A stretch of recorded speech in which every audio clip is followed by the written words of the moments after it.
So if we could have a level playing field in terms of not two-tier systeming and expressing respect both ways, that would be much appreciated. Good evening.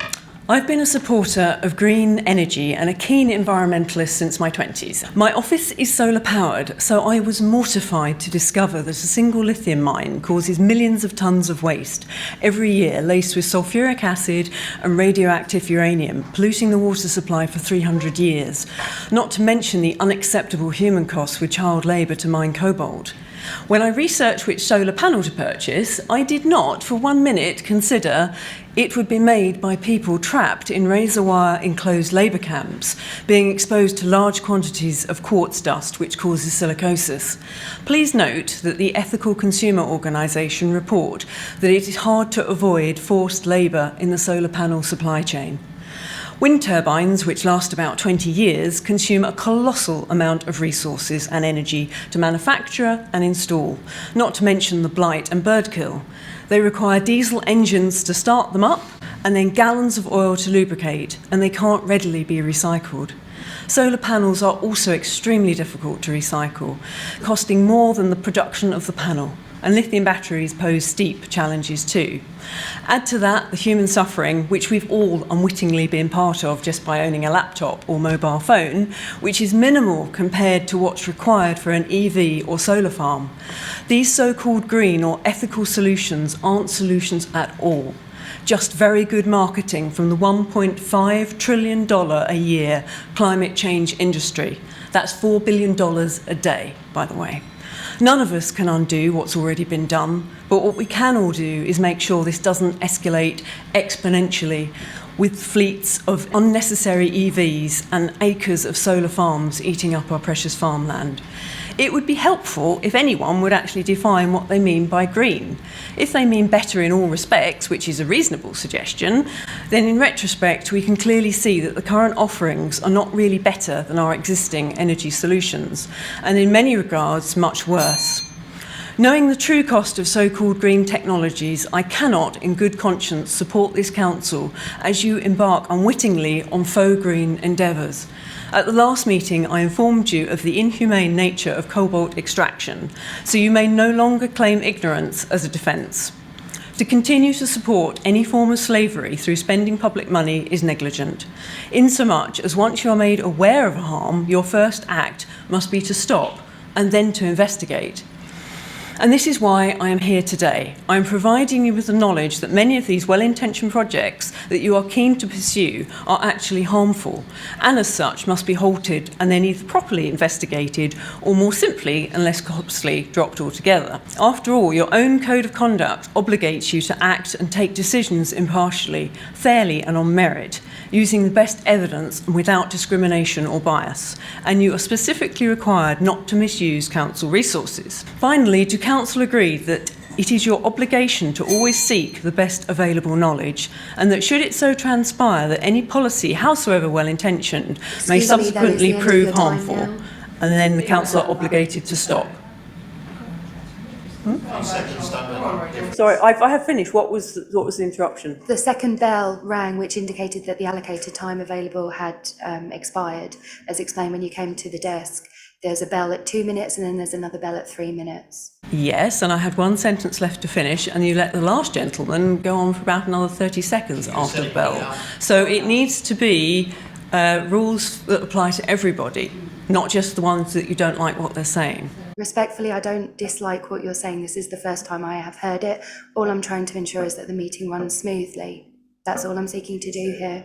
Well, basically my last question is, does the council agree that your obligation to always seek the best available knowledge, and that should it so transpire that any policy, howsoever well-intentioned, may subsequently prove harmful, then the council is obligated to stop? In a direct answer to your question, we're always open to considering new evidence and new facts and adapting our strategies and our policies. The idea is that officers do research the projects that we're doing and try to consider what's in the best interest for the environment and for people. What else can we do? I know you've talked about hydrogen before, and that is something that we are considering for future fleet vehicle replacement. when we've looked at it at the moment, costs are currently way more than double. So I'm not sure that we can particularly add. If you invest money in these substandard technologies, you will just increase them. Whereas it would be better to hold out until the real green solutions do come on board. And we're not there yet. Matthews, I appreciate that you have made your contribution and thank you. You get an extra minute to rebut. No. Then my apologies. Please do respond. Can I ask the members of the public gallery to show respect to the board and everybody who's trying to do their best, ensure that a meeting is held that everybody can engage in with respect. Thank you. I think they're being very respectful. As I was saying, unless you have really good solutions, you are investing money in things that ultimately you're going to waste money on. You'll just get EV points everywhere, and then the government will turn around and say, oh, no, they're no good. So you're going to waste money. You're investing in slavery, which is unacceptable. If it was your family members that had children that were being crushed to death down these mines, would this be your answer? It's too costly to find alternatives, especially when no one here can actually fully explain what the climate emergency is. By your own admission, the council doesn't have an official definition of a climate emergency. So the council's actions have sprung from a claim of emergency which no one here is able to define. If you cannot clearly define the emergency, how can anyone possibly know when it's over? Or moreover, look to impose rationally any policy response without knowing.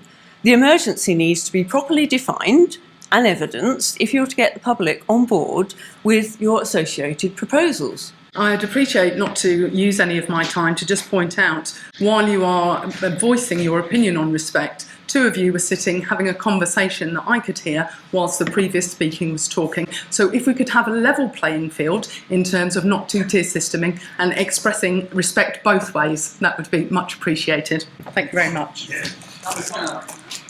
No heckling, please. Thank you. Good evening.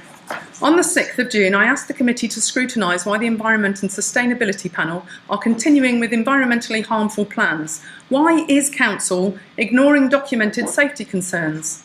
Shipping companies are starting to ban EVs because of the fires that can't be put out. UK companies have banned their use on trains and buses. Will Council confirm that serious fire safety concerns are not valid? Has Essex Fire Service been consulted by Council, as suggested by Councillor Lee Scordis, with regard to management of toxic runoff from the EV fires? Please identify explicitly which Council officer will be accountable for compromising public safety. We've highlighted these dangers. If you choose to continue acting negligently, liability rests with Council, but also privately as individuals. Why should taxpayers foot the bill? We have requested a public forum and do so here again. Council must evidence their climate data and their claim of a man-made climate emergency.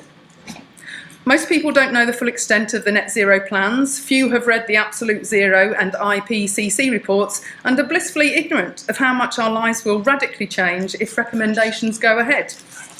A few examples from these reports. By 2030, UK airports close, except Heathrow, Glasgow and Belfast, which close by 2050. By 2030, 50% less lamb and beef production.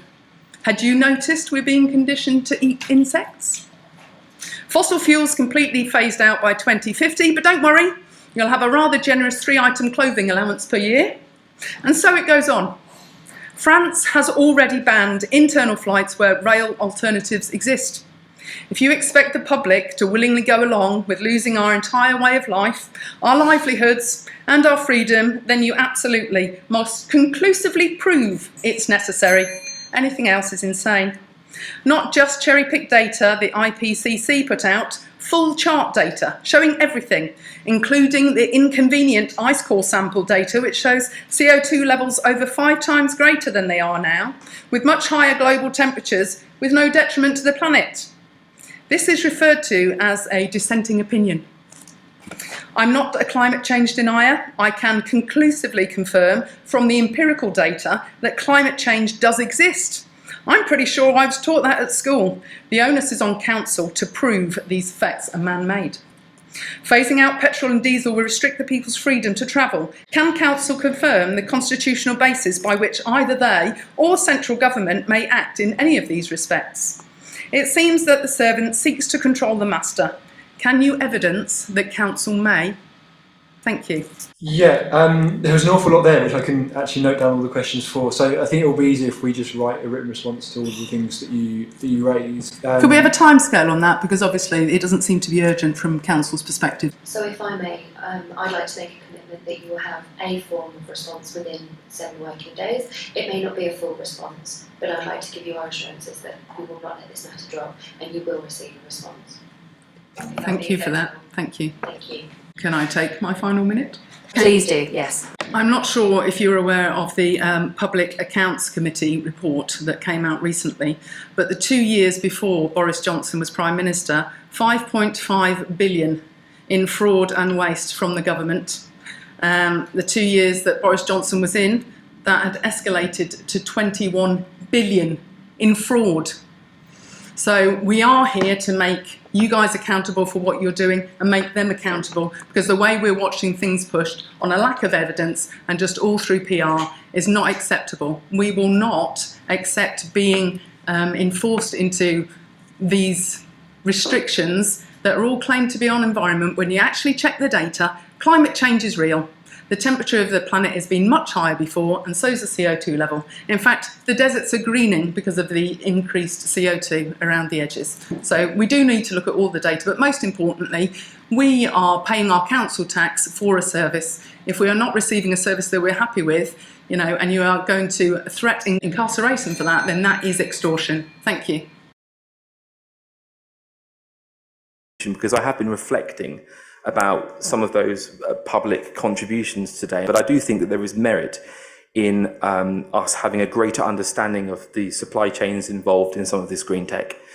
Because we all know, don't we, about fair trade bananas and sweatshops, and we were all horrified by that. And I think now we are seeing potentially some images emerging from Africa of landscapes and biodiversity, and particularly water that's being impacted by the mining of some of these precious metals. And I think that, I know that I need to learn more about that. I'm cycling this evening with an electric bike that's got a massive battery in it, and I want to understand more. If there was almost like a label on it saying it's a fair trade battery, I'd feel quite happy about that. And I don't know how we do it, but I think it's an area that requires work. And I also think that the public contributions this evening were interesting in challenging some thinking around green tech, because, yes, it might sound green to stick a load of wind turbines out in the sea and put massive pylons up across the countryside to transport the green electricity across, but I'm going to fight that, because the impact that will have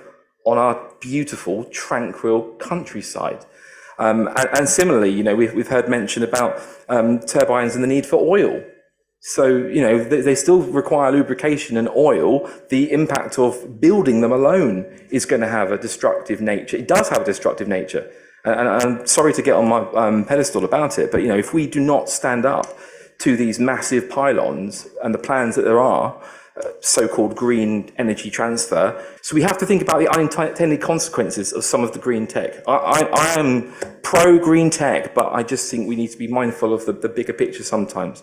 I just wanted to get that off my chest, and I thank you for this evening. Thank you. What I'd like to see really is on reports that all council meetings get, to say that we have looked at the sourcing of whatever it is that report is looking at, and how ethical that sourcing is, and also the recycling of that product at the end, if there is a product. If I can, that is the whole life cycle analysis, huge field. It is absolutely immense. I dread to think how long every single report would be if it included. Then we just need the information, and I think any decision maker in this council needs the full picture, as full a picture as possible. And just because it's difficult doesn't mean to say we shouldn't do it. There were actually some of the people that turned up this evening that there's a valid point there, that just because it's got a green label on it, you actually need to look at it and check that it is, because nothing's that simple. The world is a complicated place, and And I think just adding that little bit into some of our reports and our decisions, particularly bearing in mind the terms of reference to this committee, would be quite a good idea. And I think that's probably the kind of thing you're asking for, really. We want to actually know that we're making some sensible decisions and not just box ticking.